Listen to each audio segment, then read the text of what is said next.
Мишель Ларю-Шарлю, генеральный директор метрополии Бордо, глава биеннале архитектуры, урбанистики и дизайна Агора, Бордо.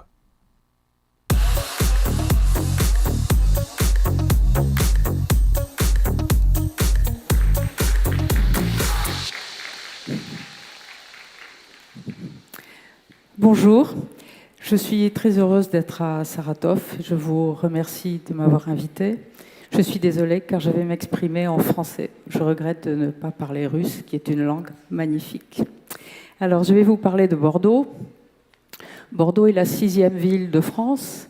Elle est située dans le sud-ouest. Et donc, ça n'a jamais été une grande ville industrielle. Donc, elle n'a pas aujourd'hui à subir les effets de la désindustrialisation. C'est une ville qui est, comme vous le voyez, assez loin de l'Allemagne et donc elle a très peu souffert pendant les 2 dernières guerres mondiales. Elle n'a pas été bombardée et c'est pour ça qu'elle a un très très grand patrimoine architectural du XVIIIe siècle qui est un peu comparable à celui de Saint-Pétersbourg. Pendant 3 siècles, Bordeaux a été le premier port français, essentiellement parce que c'était le port qui commerçait avec l'Afrique. Et tout au long du XIXe et du XXe siècle, le port a régressé, est devenu de moins en moins important, ce qui fait que la ville de Bordeaux, entre la Deuxième Guerre mondiale et les années 90, avait perdu 100 000 habitants. Elle pesait 300 000 habitants en 1939, 200 000 en 1990. Et Bordeaux Métropole, c'est-à-dire Bordeaux et ses autres communes, pèse aujourd'hui à peu près 800 000 habitants. Donc en 1995, quand un nouveau maire a été élu, Alain Juppé, qui était également Premier ministre, il a trouvé une ville en mauvais état.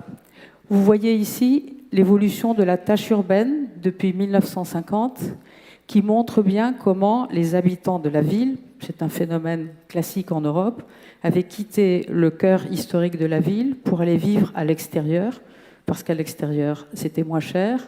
Les maisons étaient plus grandes, il y avait des jardins, il y avait des piscines. Il y a des piscines parce qu'à Bordeaux, il fait toujours beau. Et c'est pour ça, en partie, que la ville avait perdu autant d'habitants. Donc son patrimoine était dans un état lamentable. Vous voyez quelques images ici. La ville était entièrement colonisée par les voitures. Et il y avait un système de transport en commun qui était extrêmement médiocre, uniquement à base de bus que personne n'empruntait. Donc la première chose que fait, à l'intérieur de la ville même, 20% des logements étaient vides, notamment dans le cœur historique. La première chose que va faire Alain Juppé, c'est de décider d'un projet urbain à horizon 2015. Puis en 2010, nous avons élaboré un deuxième projet urbain à horizon 2030. Et maintenant, nous travaillons sur le projet urbain à horizon 2050. Le projet urbain d'Alain Juppé en 1995 a 3 objectifs. Premier objectif, c'est celui de rééquilibrer le développement de la ville entre ses 2 rives. Vous voyez que Bordeaux est partagé par un grand fleuve, magnifique, moins large que la Volga, mais il fait quand même 600 mètres de large, avec une rive gauche riche, ancienne, historique, et une rive droite pauvre. Et pour rééquilibrer entre les 2 rives, ce que la ville a décidé, c'est de créer un nouvel axe de développement. L'axe classique de développement était de l'est vers l'ouest. Et on a créé un nouvel axe de développement du nord au sud qui suit le fleuve. Et donc, depuis 20 ans, tout ce que nous faisons, en fait, a toujours un rapport avec le fleuve. Et c'est pour créer cet axe qu'Alain Juppé lance un concours pour aménager les quais de la Garonne. La Garonne, c'est notre fleuve. Et c'est pour ça que la ville de Bordeaux est devenue très célèbre, indépendamment de son vin, c'est parce qu'on a réaménagé les bords de la Garonne et que les Bordelais se sont tout d'un coup réappropriés leur fleuve. Le fleuve, aujourd'hui, c'est notre patrimoine commun. Le deuxième objectif d'Alain Juppé, évidemment, était de régler la question de la mobilité. Et c'est pourquoi il a décidé de créer en même temps 3 lignes de tramway. Aujourd'hui, nous avons 5 lignes de tramway. Nous avons une ligne de bus à haut niveau de service. C'est la ligne bleue que vous voyez. Toutes les lignes se croisent dans le centre de Bordeaux. Et aujourd'hui, nous réfléchissons à des transports en commun qui font le tour de la métropole. Ce sont les lignes que vous voyez vertes ou bleues en pointillés. Juste un petit mot sur la question des déplacements. Nous avons 3 règles essentielles. La première règle, c'est un document que nous avons voté, c'est que dans tous les espaces publics de Bordeaux, 50% des espaces publics sont réservés pour les piétons et les cyclistes. La deuxième règle, c'est que dans 90% des cas, là où passe le tramway, les voitures ne passent plus. On a réglé la question de la circulation automobile en ville comme ça. Et la troisième règle, c'est que dans le centre historique, les voitures n'y vont pas. Donc on a un système complexe, je n'ai pas le temps de vous l'expliquer, mais qui fait qu'aujourd'hui, dans le centre de Bordeaux, la qualité de l'air est meilleure que dans la périphérie, parce qu'on a réussi à enlever à peu près 80% des voitures. Et puis le troisième objectif en 1995, c'est le patrimoine. La photo que vous voyez résume très bien ce qu'est Bordeaux aujourd'hui. Vous voyez le patrimoine au bord de la Garonne, c'est ce qu'on appelle le palais de la Bourse. Vous voyez devant le tramway, et vous voyez que c'est un tram qui n'a pas de caténaire. Lorsqu'on est dans le centre historique, il n'y a pas de fil. Et puis vous voyez devant vous le très célèbre miroir d'eau qui a été réalisé dans le cadre de l'aménagement des quais. C'est un miroir avec simplement 2 cm d'eau dans lequel tous les enfants jouent. Alors le résultat, voilà l'aménagement des quais, voilà la ville de Bordeaux avec son fleuve. Le résultat de tout ça, c'est que en 20 ans, nous avons regagné, la métropole a regagné 60 000 habitants. Nous n'avons plus de logements vides en centre-ville. En 2007, nous avons été reconnus par l'UNESCO comme le plus grand ensemble urbain classé au monde, avec Saint-Pétersbourg, mais pas tout à fait avec les mêmes critères, et que nous sommes en pleine croissance. La conclusion de cette première phase de Bordeaux, c'est que Bordeaux est devenu une ville chère. Et du coup, la question du logement est une question qui est importante pour nous. Je pense que c'est difficile de comparer les prix, mais à Bordeaux, le prix moyen d'un logement neuf est de 4 000 € du mètre carré. Et vous devez rajouter le parking. Donc nous nous sommes fixés comme objectif de construire, en 1995, 150 000 logements de plus d'ici 2030. Nous en avons déjà construit à peu près la moitié. Nous avons quelques règles pour le logement. Quand nous créons un quartier nouveau, voilà par exemple un quartier nouveau, les règles sont les suivantes. Tous les nouveaux quartiers doivent être desservis par un transport en commun. Deuxième règle, on ne fait pas de quartier purement résidentiel. Donc dans tous les quartiers, il doit y avoir de l'activité économique, des commerces et des logements.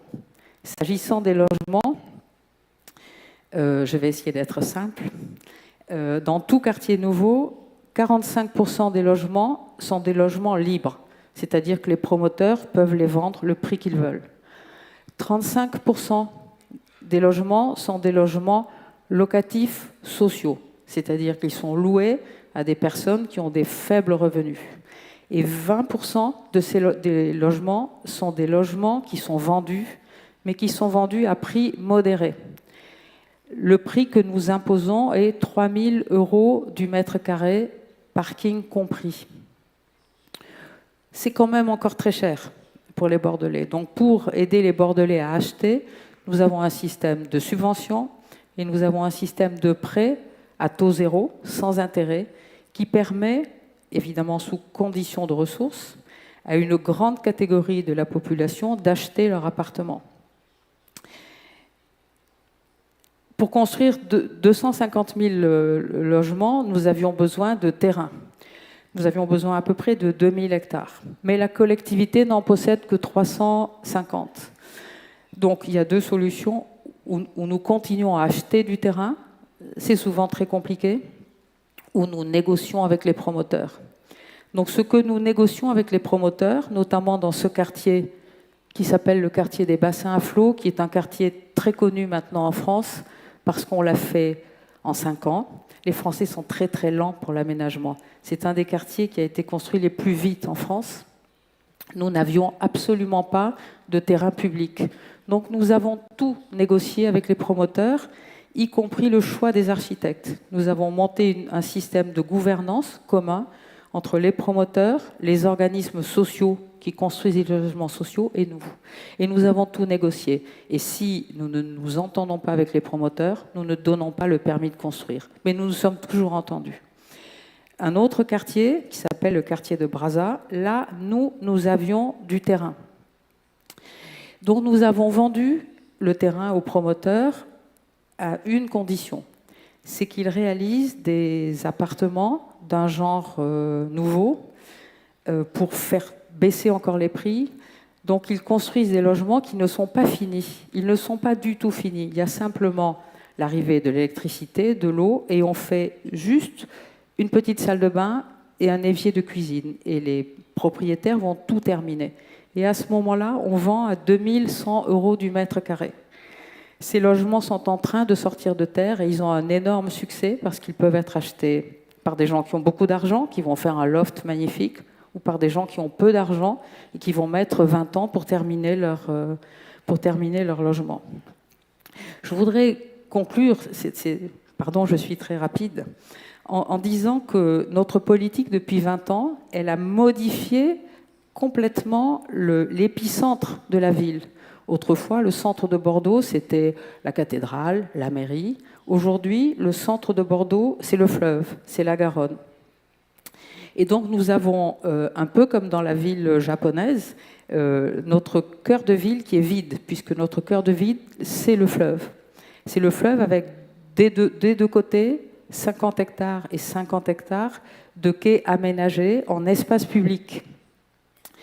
Et aux 4 coins de ce grand rectangle, qui est desservi par le tramway, nous avons construit des équipements d'intérêt d'agglomération. Alors vous voyez ici la Cité du Vin. Je n'ai pas dit que Bordeaux était presque la capitale mondiale du vin. La Cité du Vin. À droite, un centre d'art contemporain. À gauche, en bas, notre nouveau stade construit par les architectes suisses Herzog et de Meuron. Et puis en bas à droite, une aréna qui est une salle de concert. C'est cette figure nouvelle, finalement, qui est devenue le centre de l'agglomération. 2 photos avant-après. La place de l'Opéra, avant les travaux, donc avec des voitures partout, et aujourd'hui, avec, vous voyez, des vélos partout. Nous sommes devenus la première ville cycliste de France. Et notre ambition, en 2030, c'est d'avoir 30% de cyclistes dans la ville. En bas, la place de la Bourse, la plus belle place de Bordeaux avant, et aujourd'hui, avec le miroir d'eau que je vous ai déjà montré tout à l'heure. Une avenue d'entrée de ville avant et aujourd'hui avec le tram. Et puis pour finir, une image patrimoniale. À gauche, un bâtiment sur les quais en 2000 et le bâtiment aujourd'hui. Voilà donc à quoi ressemble la ville de Bordeaux. Nous avons un grand lac, donc nous sommes de temps en temps aussi une station balnéaire. Et voilà une image finale qui montre comment nous vivons quand nous faisons des fêtes. Et vous êtes évidemment tous invités à Bordeaux avec grand plaisir. Merci beaucoup.